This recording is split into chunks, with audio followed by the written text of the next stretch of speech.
Selamat tu ni. Sekejap yang. Selamat lah. Dah patah. Janganlah pijak yang patah. Sekejap biar abang pijak dulu. Selamat lah. Cantik ni. Sekejap yang. Tapi jangan gogeh sangat. Jalan. Jalan.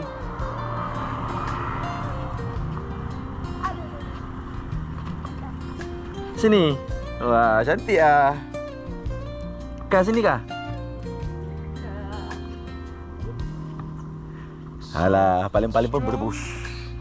Dia dah tak pandai berenang. Ya. Sinilah.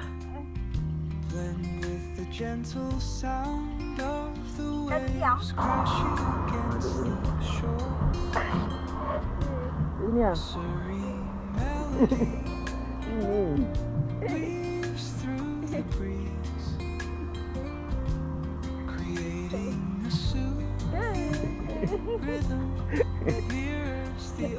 Duduklah elok yang. Kah. Duduk sini. Ya. Tak nampak muka ni.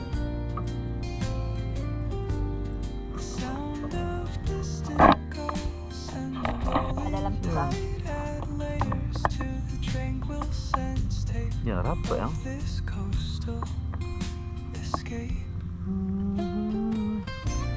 Janganlah goyang-goyang kaki. Ya. Ya janganlah yang. Ya, dah tak kukuh yang. Dia punya tengah-tengah tu dah tak kukuh.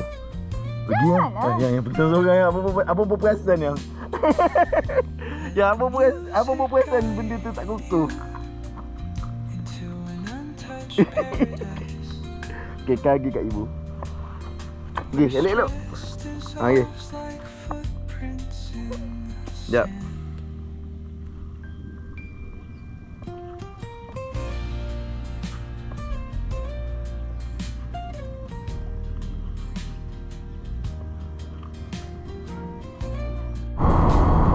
Kenapa yang balik cerita tu tak ada pun macam yang pokok-pokok lain?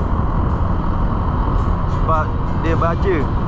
Baja dia tu hanya bagi kesan pada lalang, dia tak bagi kesan pada padi. Yang ni tak orang tak bagi baja ni. Dia baja penting. Dia ada pokok-pokok lain. Baja pula racun. Yang, kat sini yang. Tu dia racun. Iyalah. Tengok pelaju. Yang tengok belah sini.